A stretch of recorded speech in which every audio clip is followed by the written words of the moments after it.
আসসালামু আলাইকুম। আশা করছি সবাই ভালো আছেন। আলহামদুলিল্লাহ আল্লাহ তাআলার রহমতে আমি অনেক ভালো আছি, সুস্থ আছি। বর্তমান সময়ে কোয়েল পাখি পালন করার সঠিক সময়টা কখন?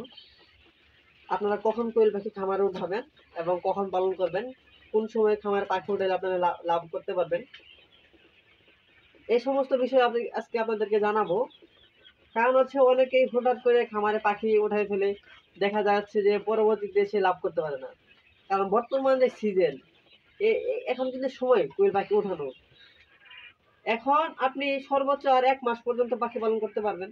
এখন যদি তুলেন, ১ মাস পরে আর আপনার পাখি পালন করা যাবে না। কারণ ১ মাস পরে হইতেছে আপনার পাখির দামটা কমে যাবে। পাশাপাশি পাখির ডিমের দাম কমে যাবে, পাখির ডিমের চাহিদা কমে যাবে। এখন বর্তমানে আপনারা চাইলে রানিং পাখি অথবা আপনার ৩০-৩৫ দিনের পাখি নিয়ে পালন করতে পারেন, অল্প কিছু করে। কিন্তু এখন বর্তমানে বাণিজ্যিক আকারে না করাই ভালো। কারণ সামনে ডিমের বাজার খুবই কম যাবে, এখন কমা শুরু হয়ে গেছে। আমাদের এখান থেকে ৳২.৮০ পয়সা ৳৩ যাইতেছে। এখন পাখি না করাই ভালো। আপনারা পাখি তোলার সময়টা হচ্ছে রোজার ঈদের পর, মানে কুরবানি ঈদের পর। কুরবানি ঈদের পরে আপনারা খামারে উঠাবেন জিরো পাখি। মানে একদিনের পাখি। একদিনে যে বাচ্চাটা আছে, হ্যাচারি থেকে বের হওয়ার পর যে বাচ্চাটা হয়, সেই বাচ্চাটা আপনারা খামারে উঠাবেন। কারণ হচ্ছে কি জানেন? আপনি যদি এখন পাখি উঠান, সামনে হচ্ছে রমজান। রমজানের ভিতরে পাখির ডিমের দাম অনেকটাই কম থাকে, ডিমের চাহিদা কমে যায়। এমনকি পাখিও গরমের ভিতরে অসুস্থ একটু বেশি হয়। আসলে অনেকেই ধারণা কি জানেন? যে শীতের ভিতরে পাখি অসুস্থ বেশি হয়। আসলে ধারণা একেবারে ভুল। শীতের ভিতরে পাখি অসুস্থ কম হয়, কিন্তু গরমের ভিতরে পাখি অসুস্থ বেশি হয়। আমি যেটা পালন করতেছি, এটা হচ্ছে 100% জাপানি পাখি।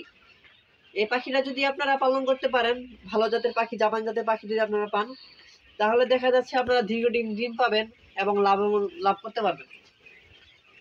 তো আপনারা পাখি উঠাবেন কখন? কুরবানি ঈদের পরে আপনারা খামারে জিরো পাখি উঠাবেন, বড় পাখি না, জিরো পাখি উঠাবেন। তখন দেখা যাচ্ছে 40-45 দিন পরে আপনারা যখন ডিম পাবেন, তখন মোটামুটি ডিমগুলো বিক্রি করতে পারবেন, মোটামুটি লাভ করতে পারবেন, বাজারে একটা ডিমের চাহিদা থাকবে।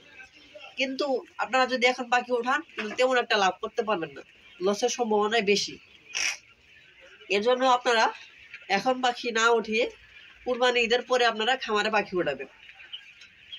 আর আপনাদেরকে আরেকটা বিষয় জানিয়ে দিই, সেটা হচ্ছে বর্তমান সময়ে অনেকে দেখতেছি ইউটিউবে এসে বলতেছে যে এখন পাখি উঠাইলে অনেক টাকা লাভ হবে, এখন পাখি উঠাইতে পারেন, পাখির সিজন। আসলে ভাই, পাখির সিজন কিন্তু অলরেডি চেপে গেছে, মানে শেষ। সর্বোচ্চ আর 1 মাস এরকম পাখির ডিম আপনারা বিক্রি করতে পারবেন। মানে 1 মাসও নাই, এটা হচ্ছে জানুয়ারি প্রায় তো শেষের দিকে চলে আসছে। ফেব্রুয়ারি, হ্যাঁ 1 মাস আছে, ঠিক 1 মাসের মতোই আছে। কারণ ফেব্রুয়ারি, হ্যাঁ ফেব্রুয়ারি থাকবে, কিন্তু মার্চে যায় হেরে, মার্চের 2 তারিখ থেকে আমাদের রোজা। তখন থেকে দেখা যাচ্ছে ডিমের দামটা একেবারেই থাকবে না, কমে যাবে, ডিম বাজারে চলবে না। এটা হচ্ছে বিষয়। এখন কারো প্রতারণা পড়ে, কারো কথা ধরে এখন খামারে পাখি উঠায় না। অনেকে বলতে পারেন যে ভাই আপনি কেন উঠাইছেন? ভাই আসলে আমরা হচ্ছে একজন হ্যাচারি মালিক। আমাদের পাখি সবসময় টুকটাক থাকবে। কারণ হচ্ছে আমরা বিভিন্ন দোকানে সেল দেই, আবার কিছু শৌখিন মানুষ আছে যারা বাড়িতে পোষার জন্য অল্প কিছু করে নিয়ে যায়। এর জন্য এই পাখিটা আমাদের খামারে ওঠানো। আর হচ্ছে আপনাদের আরেকটা জিনিস বলে দিই, সেটা হচ্ছে এখন যাদের বর্তমানে খামারে পাখি আছে, রানিং ডিমের পাখি, তারা কিন্তু অল্প দিনের ভিতরে পাখিগুলো বিক্রি করে দিন। কারণ পরবর্তীতে কিন্তু আপনার পাখি ডিম চলবে না, তখন কিন্তু লসের সম্মুখীন আপনারা হবেন।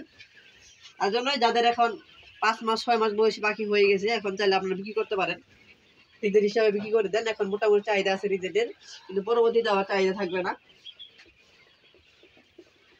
আপনাদের এই বিষয়ে ধারণা আসলে কতটুকু দিতে পারছি আমি জানি না। যদি আপনাদের একটু হলো ভিডিওটি উপকার আসে, অবশ্যই আমার চ্যানেলটি সাবস্ক্রাইব করে পাশে থাকবেন নিত্য নতুন ভিডিও পাওয়ার জন্য। তো আজকের ভিডিওটি আর বড় করতেছি না, আজকের ভিডিওটি এই পর্যন্তই। তো সবাই ভালো থাকবেন, সুস্থ থাকবেন, আল্লাহ হাফেজ।